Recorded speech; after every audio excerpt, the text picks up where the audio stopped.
सबसे पहले खबर महाराष्ट्र से आपको बताते हैं, जहां एक बड़े अधिकारी के बेटे की हैवानियत सामने आई है। जी हां, आईएएस के बेटे की यह हैवानियत है। प्रिया सिंह, लड़की प्रिया सिंह पर एसयूवी चढ़ाकर उसकी जान लेने की कोशिश की गई। फिलहाल पीड़ित अस्पताल में भर्ती है और आरोपी 5 दिन बाद भी पुलिस की गिरफ्त से बाहर इस वक्त दिख रहा है। जी हां, और बड़ी खबर से शुरुआत करें। महाराष्ट्र के ठाणे में लड़की पर एसयूवी चढ़ाने का आरोप लगा है। पीड़ित लड़की ने प्रेमी पर लगाया है आरोप। अस्पताल में आईसीयू में भर्ती है पीड़ित प्रिया सिंह। सोशल मीडिया पोस्ट पर प्रिया ने बताई है पूरी वारदात। प्रेमी ने कार चढ़ाई और मरने के लिए छोड़ दिया। तो ये प्रिया का बयान है। देखिए, तस्वीर भी आपको दिखा रहे हैं प्रिया सिंह की, और उसके प्रेमी की तस्वीर भी आपको दिखा रहे हैं, जिस पर बड़ा आरोप प्रिया सिंह ने लगाया है कि जानबूझकर प्रिया पर उसके प्रेमी ने गाड़ी चढ़ा दी। मुंबई की पूरी घटना है। लड़की से कहा सुनी हुई और उसके बाद पैर पर एसयूवी चढ़ा दिया। पूरा मामला बेहद गंभीर नजर आता है। पीड़ित लड़की ने प्रेमी पर गंभीर आरोप लगाए हैं और अस्पताल में इस वक्त आईसीयू में जिंदगी और मौत के बीच लड़ रही है प्रिया सिंह। सोशल मीडिया पर पोस्ट के जरिए पूरी घटना के बारे में प्रिया ने बताया। देखिए, 2 तस्वीर आपको दिखा रहे हैं।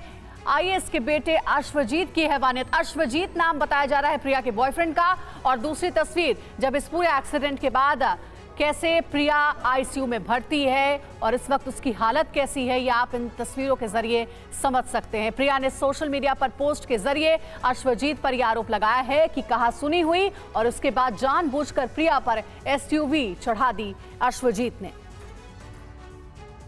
और आपको बता दें कि पुलिस ने 3 आरोपियों के खिलाफ इस मामले में केस दर्ज किया है। घोड़बंदर के होटल के बाहर मारपीट की गई। सोमवार सुबह की वारदात बताई जा रही है। 3 आरोपियों के खिलाफ केस दर्ज हुआ है इस मामले में। और प्रिया ने अपना स्टेटमेंट भी दिया है, जिसमें उसने कहा कि पहले एसयूवी चढ़ाई और फिर मरने के लिए छोड़ दिया गया। पुलिस तफ्तीश कर रही है। इस मामले में अभी भी आरोपी फरार है। सोमवार सुबह की वारदात है और जांच जारी है। पुलिस क्या कह रही है इस मामले में, आपको सुनवाते हैं। और संशयित आरोपी विश्वजीत गायकवाड़, रोमिल पाटिल और सागर शेळके, उनके बीच में कोई वाद विवाद हुआ, झगड़ा हुआ। उसके बाद पीड़ित हॉस्पिटल में एडमिट हो गई और हॉस्पिटल में एडमिट होने के बाद पुलिस ने उनका सविस्तर स्टेटमेंट जवाब नोंद किया है और वो जवाब के अनुसार आगे का गुना दाखिल करने का प्रोसेस हो गया। उसमें भादवी कलम 279, 338, 504 और 323 के अनुसार गुना दाखिल है और आगे की कार्रवाई कासरगोडवली पुलिस स्टेशन कर रही है। और आपको सुनाते हैं अस्पताल में भर्ती प्रिया सिंह ने क्या बताया है इस पूरे मामले पर। मेरे बॉयफ्रेंड के साथ 4.5 साल का रिलेशनशिप था और we were in completely loved with each other. उस दिन रात को वो मैरिड था और मुझे पता नहीं था पहले। फिर बाद में मुझे मालूम पड़ा तो उसने बोला कि हम सेपरेट हो गए हैं, मेरा डिवोर्स हो गया है, I want to marry you only, मुझे आपके साथ ही रहना है, मुझे आपसे ही शादी करनी है। ये सब चीज़ें उसने की है। मैं उसके साथ रह रही थी बहुत टाइम से, 4.5 साल से। फिर उस दिन मैं उसको मिलने गई रात को, तो वो अपनी बीवी के साथ था और मैंने अचानक से देख लिया। मैंने कभी ये सब देखा नहीं था। तो वो शॉक्ड में मैं उससे बात करने की कोशिश की कि प्लीज़ मुझसे बात करो बाहर आ कर के, और वो एग्रेशन उसने मेरे पे उतार दिया। वहाँ पर हमारी लड़ाई झगड़े हुए, गाली गलौज हुआ। मुझे इंजरी हुई है मेरे राइट लेग में, मेरी 3 बोन टूटी हुई है, उसमें उसकी सर्जरी हुई है और उसमें रॉड डाला हुआ है। और मेरे लेफ़्ट साइड की बॉडी में शोल्डर टू मेरे हिप्स तक मुझे बहुत डीप इंजरीज हुई है। मुझे मूवमेंट करने नहीं हो रहा है बॉडी का थोड़ा। और राजीव हमारे साथ सीधे जुड़ गए, इस वक्त उनसे ज्यादा जानकारी लेते हैं, अपडेट क्या है इस मामले में। राजीव, 3 लोगों के खिलाफ मामला दर्ज हुआ है, क्या आरोपी के परिवार तक पहुंचने की पुलिस के जरिए कोशिश हुई है? देखिए, पुलिस निश्चित तौर पर इस पूरे मामले की जांच जरूर कर रही है, लेकिन पूरा मामला बेहद हाई प्रोफाइल है। एक आईएएस के बेटे हैं अश्वजीत, और निश्चित तौर पर कहीं ना कहीं दिमाग में ये चीज जरूर था कि कोई कुछ कर नहीं सकता, क्योंकि पुलिस ने इस पूरे मामले में एफआईआर लेने में भी देरी की, जैसा कि खुद जो विक्टिम लड़की है वो बता रही है। पूरा मामला जब सोशल मीडिया में आया, उसके बाद पुलिस ने हॉस्पिटल जाकर इस पूरे मामले की एफआईआर दर्ज कराई है। हॉस्पिटल भी वहां पर पुलिस पहुंचकर प्रिया को नहीं लगी थी, बल्कि स्थानीय लोगों ने, जो अगल बगल के दूसरे लोग थे, उन लोगों ने हॉस्पिटल पहुंचाया था प्रिया को। फिलहाल इस वक्त प्रिया अस्पताल में है। पुलिस ने बयान जरूर लिया है, लेकिन आरोपियों के खिलाफ अभी तक कोई कार्रवाई नहीं हुई है।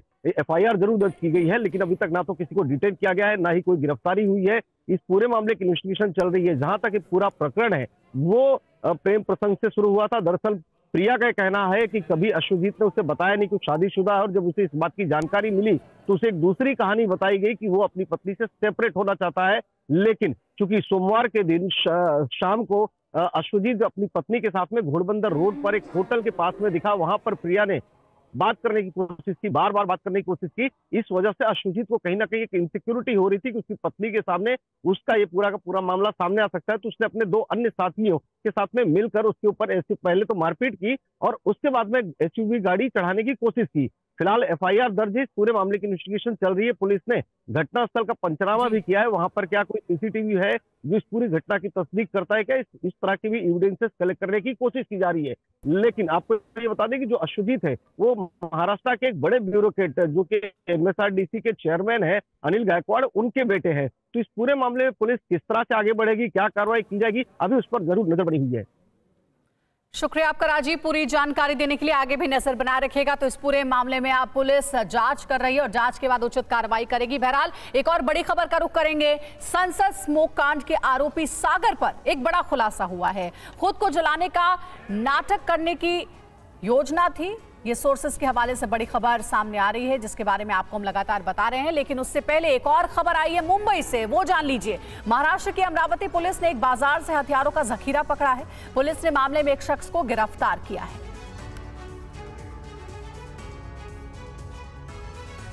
महाराष्ट्र की अमरावती पुलिस ने दक्षिण मुंबई की एक मार्केट में छापेमारी कर दुकान से 200 से ज्यादा अवैध हथियार बरामद किए हैं। हथियारों में चाकू, खंजर समेत कई हथियार बरामद किए गए। पुलिस ने इस मामले में एक शख्स को गिरफ्तार भी किया है। गिरफ्तार शख्स पर हथियारों को महाराष्ट्र सहित कई राज्यों में सप्लाई करने का आरोप है।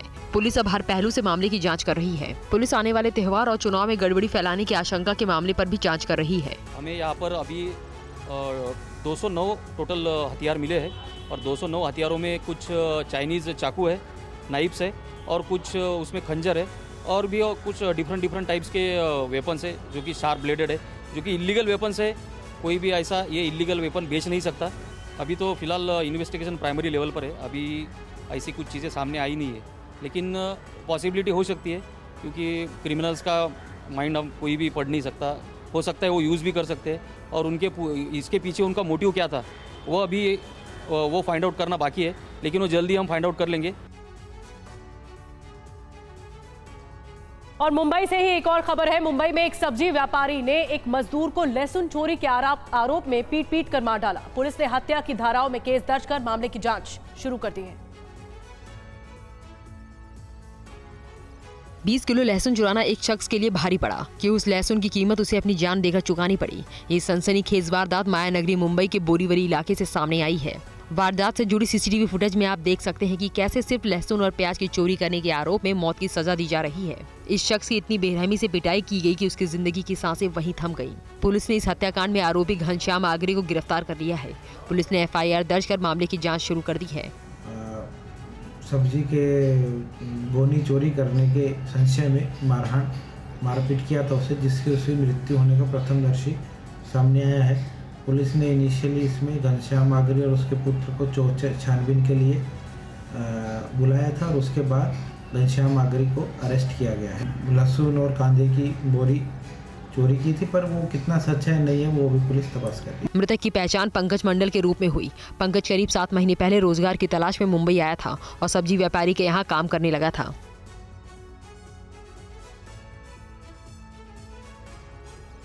एक बड़ी अपडेट आपको दे दें। संसद स्मोक कांड के आरोपी सागर पर हुआ है बड़ा खुलासा। खुद को जलाने का नाटक करने की योजना थी सागर की। सोर्सेस के हवाले से ये बड़ी जानकारी मिल रही है। सागर ने पूछताछ के दौरान पुलिस को बताया है खास जेल लगा करके शरीर को बचा लेता सागर और जेल न खरीद पाने की वजह से योजना रद्द कर दी गई।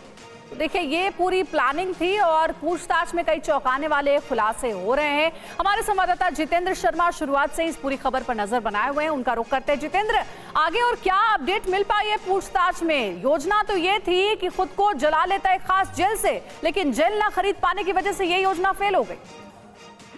जी बिल्कुल, देखिए पूछताछ के दौरान ये खुलासा सागर ने किया है दिल्ली पुलिस की स्पेशल सेल के सामने, और खुलासे के दौरान उसने बताया कि दरअसल वो आत्मदाह का नाटक करना चाहता था। इससे पहले प्लान इनका ये था, लेकिन एक खास तरीके की जेल है जो कि ऑनलाइन ही मिलती है और उसमें आपको ऑनलाइन पेमेंट नहीं करनी पड़ती, बल्कि कैश डिलीवरी करना पड़ता। तो यही वजह है कि इनके पास पैसे नहीं थे और ये लोग उस जेल को नहीं मंगवा पाए, और इसीलिए इन्होंने इस तरीके का फिर दूसरा प्लान तैयार किया। इसके अलावा आज इन सभी आरोपियों को स्पॉट पर ले जाने की कोशिश होगी पुलिस की तरफ से कि जहां पर ये लोग इकट्ठा हुए संसद भवन के आसपास, वहां पर इनको ले जाया जाए, वहां पर एक रिकंस्ट्रक्शन किया जाए। इसके अलावा जहां पर ललित ने बताया कि उसने फोन को डिस्पोज ऑफ किया, जलाया है, उस जगह की पहचान करने की भी फिलहाल पुलिस की तरफ से कोशिश की जाएगी। तो रिमांड के दौरान इस केस से जुड़े तमाम सबूत और सुराग जो भी है वो पुलिस इकट्ठा करने की कोशिश करेगी। बिल्कुल जितेंद्र, नजर बना के रखिए क्योंकि अब नजर इस बात पर होगी कि सीन रिक्रिएट किया जाएगा आरोपियों के साथ। पुलिस लगातार तफ्तीश कर रही है, पूछताछ की जा रही है और कई परतें अब तक खुलकर सामने आ चुकी हैं। संसद के स्मोक कांड से जुड़ी हुई किस तरह के प्लान पर विचार हो रहा था, क्या प्लान लागू करने पर ध्यान दिया जा रहा था, इन सब बातों का खुलासा एक एक करके हो रहा है। और पुलिस की एफआईआर से पता चला है कि सागर शर्मा ने अपने जूते मॉडिफाई करवाए थे। क्या सागर जैसे जूते बनाए जा सकते हैं, ये जानने के लिए TV9 संवाददाता प्रीति श्रीवास्तव लखनऊ के मौलवीगंज के उस गली में जा पहुंची जहां जूते मॉडिफाई करवाए जाते हैं।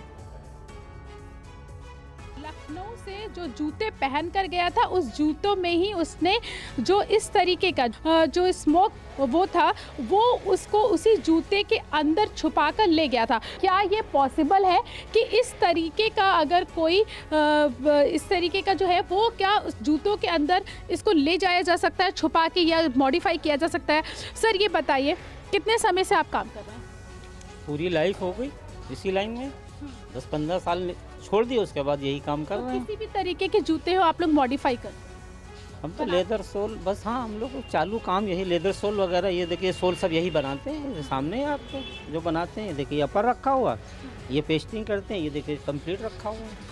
अच्छा बताइए, अगर मैं चाहूँ आपसे कहूँ कि ये मॉडिफाई करने में ये इस तरीके का कुछ इसमें जूतों में इंसर्ट कर दीजिए जो दिखे नहीं, तो क्या ये पॉसिबल है? देखिए ऐसा है, अनलीगल काम तो बहुत से हो जाते हैं, ये आप भी जानते हैं, लेकिन ये इतना मोटा पाइप नहीं लग सकता। ये या तो जो आदमी बनाता होगा वो कहीं स्पेशली बनवाएगा, इतना मोटा इसमें लग ही नहीं सकता। संसद स्मोक कांड का आरोपी ललित झा पुलिस गिरफ्त में है। पटियाला हाउस कोर्ट ने उसे 7 दिन के लिए रिमांड पर भेज दिया है। पुलिस उससे पूछताछ कर रही है।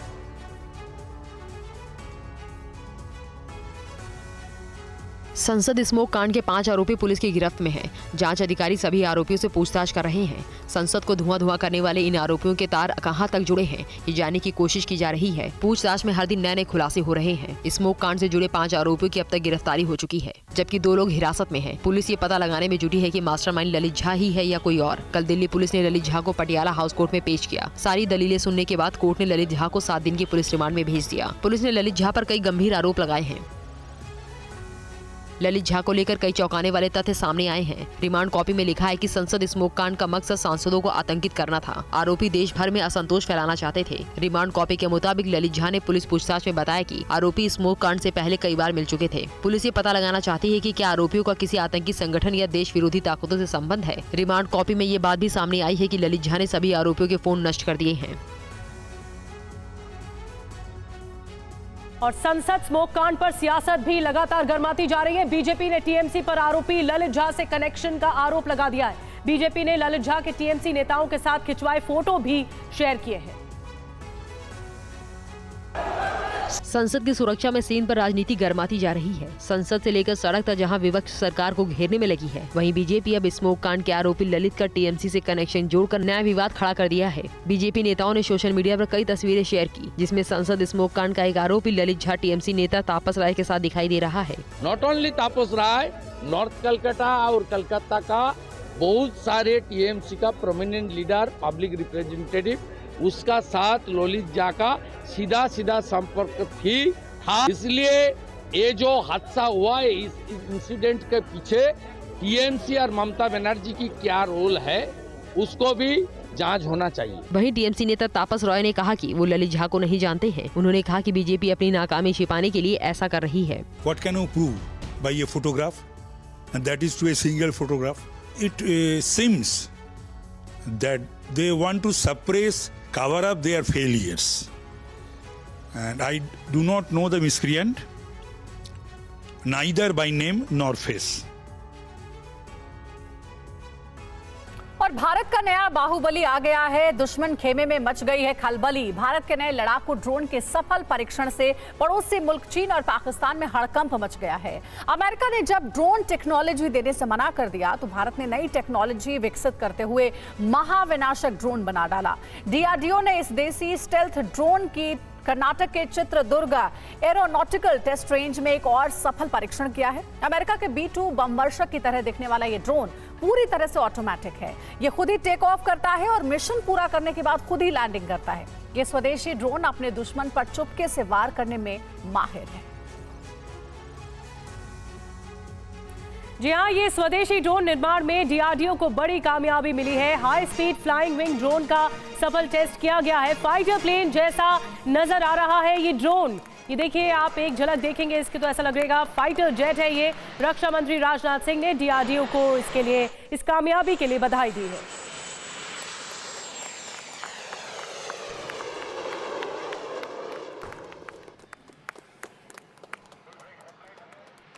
रक्षा मंत्री राजनाथ सिंह ने डीआरडीओ को बधाई दी है। ड्रोन निर्माण में डीआरडीओ को ये बहुत बड़ी कामयाबी हासिल हुई है।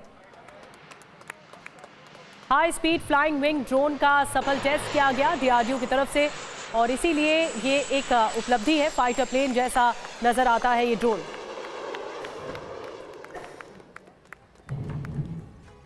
और अब आइए इस ड्रोन की खासियत के बारे में आपको बताते हैं। ड्रोन कितना खास है, सबसे पहले जानकारी। स्वदेशी high speed flying wing drone है ये, और ये ड्रोन नहीं बल्कि कहर है दुश्मनों के लिए। बेंगलुरु स्थित ADE में बना है। फाइटर प्लेन की तरह ये नजर आता है और साथ ही साथ अमेरिकी B-2 बम वर्षक की तरह ये दिखता है। पूरी तरह से ये ऑटोमेटिक है। मिशन पूरा करने के बाद खुद ये लैंड करता है, दुश्मन के टारगेट को खत्म कर लौट आता है।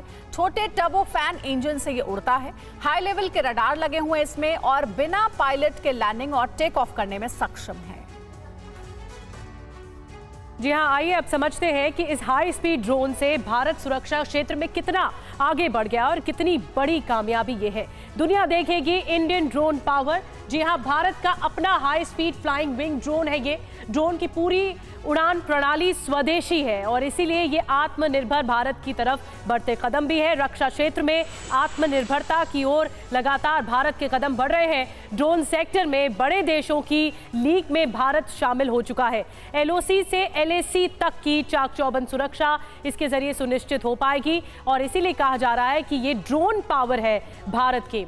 हमारे साथ अंजू निर्माण और ज्यादा जानकारी के साथ मौजूद है। अंजू, राजनाथ सिंह ने बधाई दी है डीआरडीओ को और ये पहला ऐसा स्वदेशी ड्रोन है जो फाइटर जेट की तरह दिखता है और भारत उन एलीट क्लास देशों में शामिल हो गया है जिनके पास ये ड्रोन है। जी बिल्कुल निधि, भारत के लिए एक बड़ी सफलता है और इसीलिए रक्षा मंत्री राजनाथ सिंह ने इस पर डीआरडीओ को बधाई भी दी है, क्योंकि हमारे साइंटिस्ट बहुत समय से इस तरह के ड्रोन्स पर काम कर रहे हैं जो कि खुद से फ्लाइंग कर सके, दुश्मन पर अटैक कर सके, सर्विलांस कर सके। और ये डीआरडीओ ने शुक्रवार को कर्नाटक के चित्रदुर्ग स्थित जो एरोनॉटिकल स्टेट रेंज है वहां पर इसका फ्लाइंग टेक्नोलॉजी है वो पूरा इसका परीक्षण किया था और इसने खुद से टेक ऑफ किया और उसके बाद खुद से लैंडिंग की। हालांकि आपको मैं बता दूं कि इस तरह के बहुत सारे ड्रोन्स पर काम भी किया जा रहा है कि जो कि 30,000 फीट की ऊंचाई से भी ज्यादा की ऊंचाई पर फ्लाई कर सके और दुश्मनों को अटैक कर सके। और यहाँ पर आपको मैं बता दूं कि ये जो तमाम तरह के जो ड्रोन्स जिन पर काम किया जा रहा है, ये ड्रोन्स जो है, हालांकि इसका परीक्षण 2022 में भी किया गया था, लेकिन अब ये है कि ये फोर्सेस को सौंप दिया जाएगा और फोर्सेस जो है इनका डिप्लॉयमेंट जो है, जो स्ट्रेटेजिकली इंपॉर्टेंट लोकेशंस हैं, चाहे हमारी जमीनी लोकेशन हो, जमीनी सीमाएं हो या फिर हमारी समुद्री सीमाएं हो, तमाम जगह से उनकी निगरानी के लिए, उनकी सुरक्षा के लिए ये मुस्तैद रहेंगे। यानी कि हमारे जो सी बॉर्डर्स हैं उनके लिए भी ये काम करेगी और जो हमारी जो लैंडिंग लोकेशंस है जैसे कि LOC हो गया, ये तमाम जगह की लोकेशंस पर ये काम करेगा। और इसकी जो रेंज है, रेंज की भी अगर हम बात करें, जैसे अगर LAC की बात करें तो LAC पे बहुत बार ऐसा ठीक है। अंजू, बहुत धन्यवाद आपका पूरी जानकारी देने के लिए। तो देखिए, स्वदेशी ड्रोन की ये ऐतिहासिक जानकारी जिसके बारे में अंजू भी बता रही थी। अगली खबर का रुख कर रहे हैं। कांग्रेस सांसद धीरज साहू 350 करोड़ रुपए कैश को लेकर पहली बार सामने आए। उन्होंने कहा कि वो उनके परिवार के रुपए हैं, पाई पाई का हिसाब है उनके पास।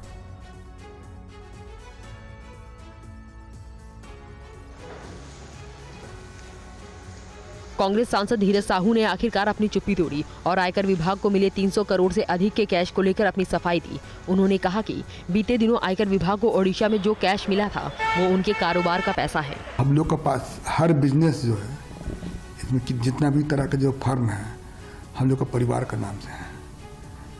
वो लोग कैसे काला धन को शो कर रहे हैं, वो तो खैर इनकम टैक्स इसी बताएगी।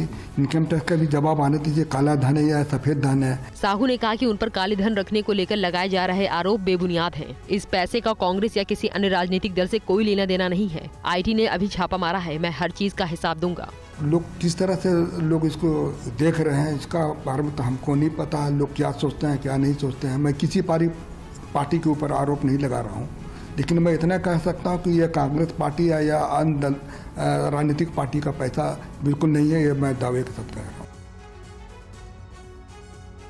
आगे बढ़ते हैं। नाबालिग से दुष्कर्म मामले में बीजेपी विधायक रामदुलार गोंड को 25 साल कैद की सजा सुनाई गई है। गोंड पर 10 लाख जुर्माना भी लगाया गया है।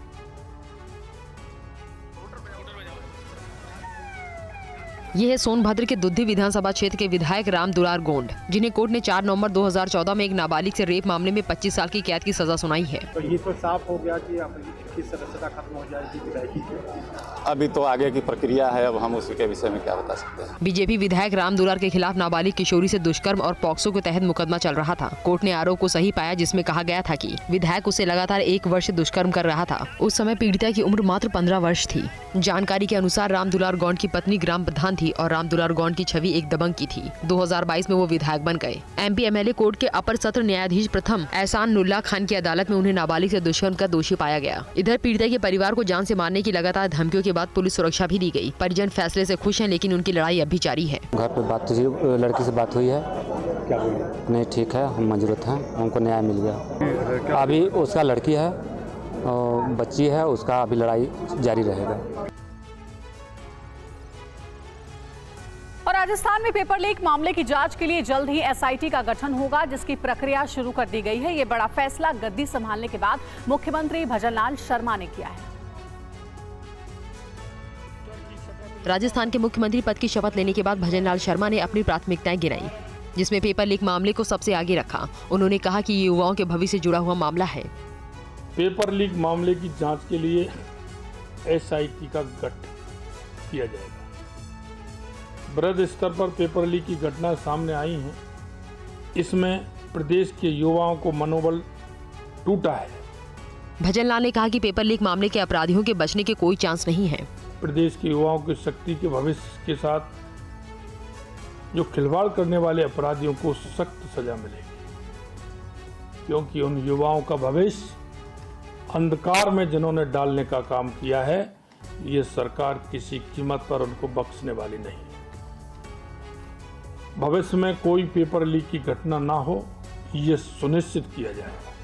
भजनलाल ने कहा कि महिलाओं के लिए बेहतर सुरक्षा और भ्रष्टाचार के खिलाफ बेहतर कार्य योजना पर वो काम करेंगे। एंटी गैंगस्टर टास्क फोर्स का गठन होगा, जिससे राजस्थान में संगठित अपराध के खिलाफ सख्त एक्शन हो सकेगा। और राजस्थान के 14वें मुख्यमंत्री के रूप में भजनलाल शर्मा के साथ साथ जयपुर राजघराने की पूर्व राजकुमारी दिया कुमारी और दूदू से विधायक प्रेमचंद बैरवा ने डिप्टी CM पद की शपथ ली। मैं भजनलाल शर्मा ईश्वर की शपथ लेता हूं कि मैं विधि द्वारा स्थापित भारत के संविधान के प्रति। राजस्थान के नए मुख्यमंत्री भजनलाल शर्मा जयपुर राजघराने की पूर्व राजकुमारी दिया कुमारी और दूदू से विधायक प्रेमचंद बैरवा के साथ राज्य की कमान संभाल ली है। शपथ ग्रहण के बाद भजनलाल शर्मा के फैसलों ने जाहिर कर दिया है कि सरकार हिंदुत्व और राष्ट्रवाद के साथ चलेगी। शपथ ग्रहण कार्यक्रम में भी देश भर से आए साधु संतों की मंच पर उपस्थिति भी यही संकेत दे रही है। हालांकि मुख्यमंत्री भजनलाल शर्मा के ऑफिस की तरफ से यही कहा जा रहा है कि गायों को चारा खिलाना और मंदिरों में दर्शन करना इसलिए था क्योंकि मुख्यमंत्री भजनलाल शर्मा का आज जन्मदिन भी था। मुख्यमंत्री पद की शपथ लेने से पहले सुबह उठते ही भजनलाल शर्मा ने अपने माता पिता के पैर धोए और उनकी चरण वंदना की। उसके बाद भजनलाल शर्मा गौशाला गए, जहां गायों को चारा खिलाया। जयपुर के आराध्य देव गोविंद देव जी मंदिर पहुंचे और भगवान श्री गोविंद के दर्शन किए। दर्शन करने के बाद मुख्यमंत्री भजनलाल शर्मा जयपुर के अल्बर्ट हॉल में शपथ ग्रहण कार्यक्रम में पहुंचे।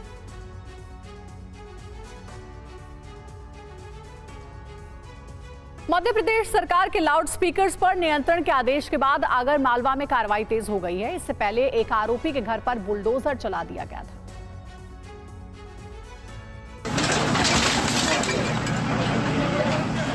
पहले बुलडोजर वाला एक्शन और फिर लाउड स्पीकर पर शिकंजा। मध्य प्रदेश के मुख्यमंत्री मोहन यादव की शपथ लेने के बाद पहली कैबिनेट की बैठक के फैसले को जमीन पर उतारा जा रहा है। सरकार के आदेश के बाद राजस्व और पुलिस विभाग ने संयुक्त रूप से कार्रवाई की, जिसमें आगर मालवा जिले में धार्मिक स्थलों पर लगे लाउड स्पीकरों को हटाया। साथ में ये ताकीद की मंदिर और मस्जिदों में तय सीमा से ऊंची ध्वनि वो नहीं बजाएं। मामले को लेकर प्रशासनिक अधिकारियों ने दोनों पक्ष के लोगों और शांति समिति के साथ बातचीत की और कहा कि ये स्वच्छ पर्यावरण और लोगों के हित के लिए है। इसमें सबका सहयोग जरूरी है, जिस पर लोगों ने अपनी सहमति दी। ठीक 2 दिन पहले सीएम मोहन यादव के आदेश के बाद बुलडोजर की कार्रवाई की गई थी, जिसमें योगी बाबा की तर्ज पर बुलडोजर की इस कार्रवाई में फारूक राइन उर्फ मिन्नी के घर को ढहा दिया गया। आरोपी हबीबगंज की गुंडा लिस्ट में शामिल है। राइन पर आरोप है कि 3 दिसंबर को चुनाव के नतीजे के दिन एक बीजेपी कार्यकर्ता देवेंद्र ठाकुर पर तलवारों से हमला किया था, जिसमें उनका हाथ काट दिया था। जिसके बाद 5 आरोपियों के 3 मकानों पर बुलडोजर चला दिया गया।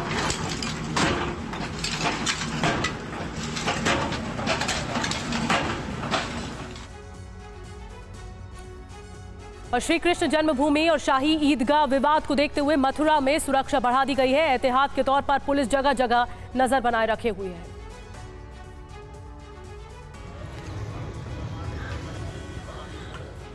मथुरा में श्री कृष्ण जन्मभूमि और शाही ईदगाह विवाद मामले में हाईकोर्ट के सर्वे के ऑर्डर के बाद शहर में सुरक्षा बढ़ा दी गई है। पुलिस ने शहर के कई इलाकों में फ्लैग मार्च निकाला। माहौल खराब न हो, इसके लिए जगह जगह की निगरानी की जा रही है। मामले पर मुस्लिम पक्ष का कहना है कि मथुरा की शांति बिगाड़ने की कोशिश करने वाले बेनकाब होंगे।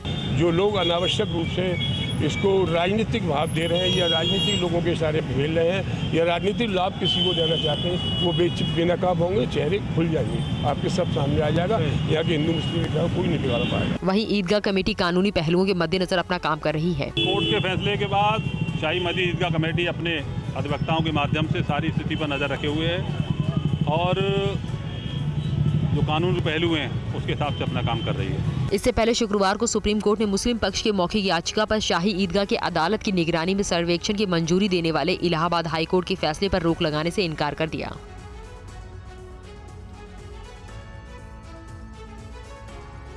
इधर 22 जनवरी को होने जा रहे राम मंदिर के प्राण प्रतिष्ठा कार्यक्रम की तैयारियां अंतिम दौर में चल रही हैं। इस बीच रामलला की मूर्ति को लेकर श्री राम जन्मभूमि तीर्थ क्षेत्र के महासचिव चंपत राय ने जानकारी साझा की है।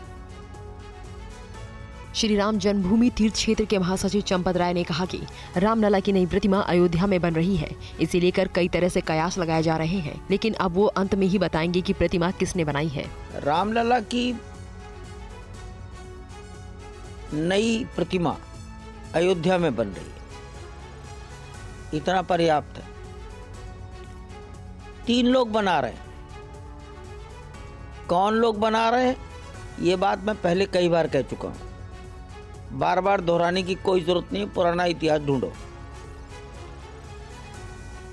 मूर्ति वही बनाएगा जो उसका तज्ञ है, जिसने 150 मूर्तियां पहले बनाई होंगी। तकनीकी काम वही करता है जो उसका जानकार है। अब मैं सबसे अंत में ही बताऊंगा कि प्रतिमा किसने बनाई, उसका फोटो भी आएगा, जल्दी न की जाए।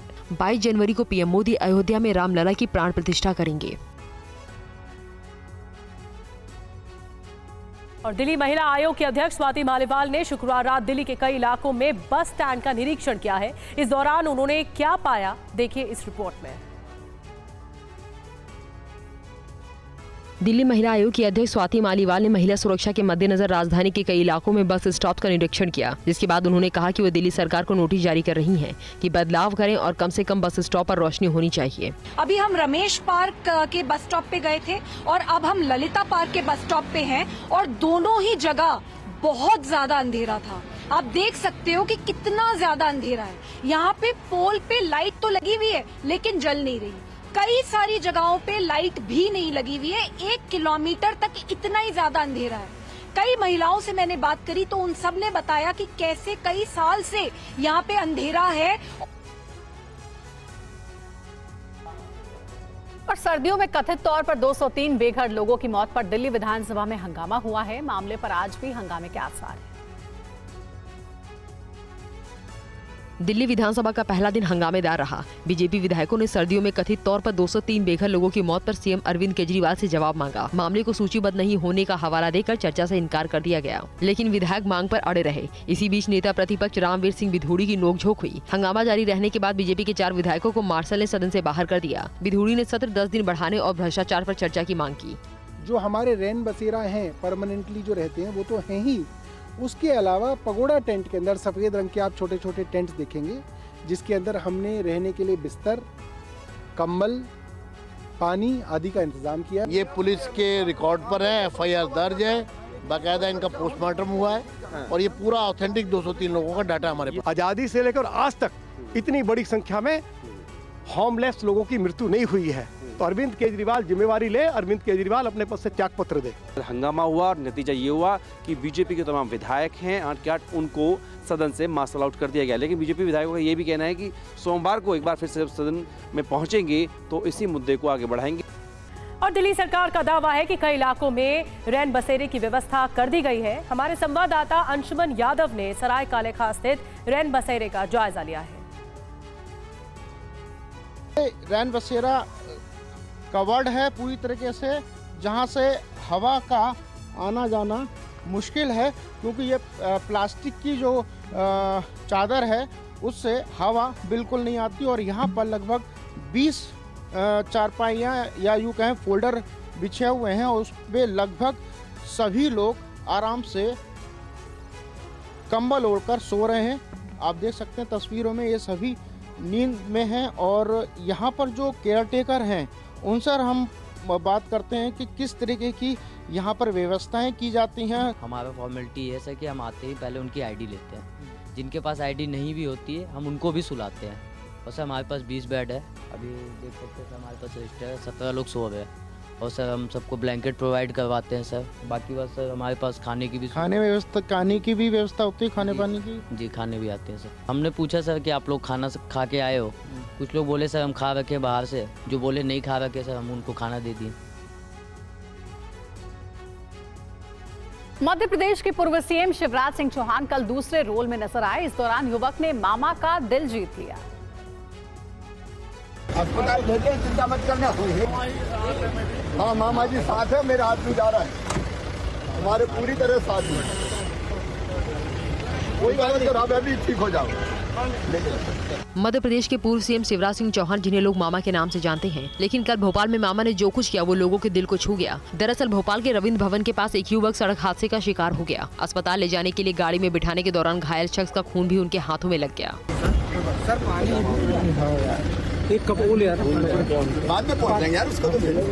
इससे पहले मुख्यमंत्री का पद छोड़ने के बाद शिवराज सिंह चौहान ने कयासों के बीच सोशल मीडिया पर एक वीडियो शेयर किया। वीडियो में वो ट्रैक्टर से खेती करते दिखे। उनके इस वीडियो पर कई यूजर्स ने कमेंट भी किया। लोग अंदाजा लगा रहे हैं कि शिवराज अब कृषि मंत्री बनने की तैयारी कर रहे हैं। मीडिया रिपोर्ट्स की माने तो शिवराज सिंह अपने फार्म हाउस पहुंचे थे। यहाँ उन्होंने खेतों में बुआई की। इसके साथ ही उन्होंने आसपास के किसानों से मुलाकात भी की।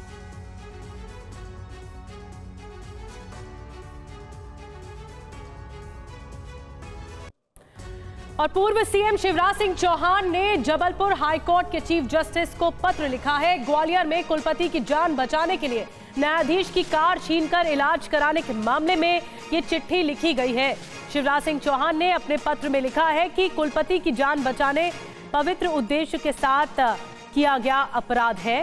उच्च न्यायालय से स्वतः संज्ञान लेने का अनुरोध किया गया है, मांग की गई है। छात्रों के भविष्य को देखते हुए दर्ज प्रकरण को वापस लेकर छात्रों को क्षमा करने का अनुरोध किया गया है इस पोस्ट में।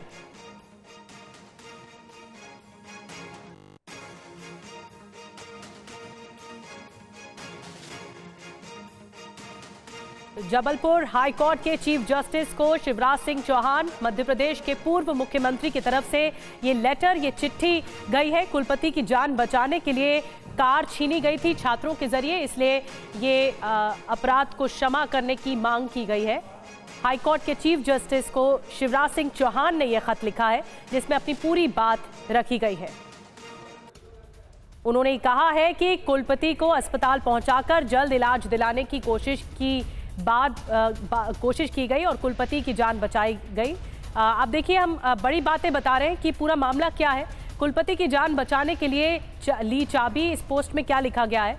दिल्ली से झांसी आ रहे थे दरअसल कुलपति, और फिर उसके बाद ये हादसा हुआ। ग्वालियर स्टेशन पर छात्रों ने उतारा कुलपति को, अस्पताल ले गए, उनकी जान बचाई कुलपति की छात्रों ने।